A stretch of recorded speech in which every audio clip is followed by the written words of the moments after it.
మనందరికీ తెలుసు చంద్రబాబు నాయుడు గారు 14 సంవత్సరాలు ముఖ్యమంత్రిగా ఉన్నటువంటి కాలంలో అది 95-2004 మధ్య కానివ్వండి, 2014-2019 మధ్య కానివ్వండి, దాదాపు రాష్ట్రానికి ఆయన 22 మెడికల్ కాలేజీలు తీసుకొచ్చారు.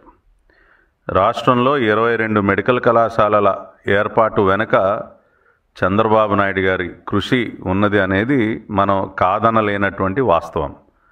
14 సంవత్సరాల ముఖ్యమంత్రిగా 22 మెడికల్ కళాశాలలు, ఇంజనీరింగ్ కాలేజీల లెక్క అది ఇంకా చాలా పెద్ద లెక్క అనుకోండి. మెడికల్ కాలేజీలు 22.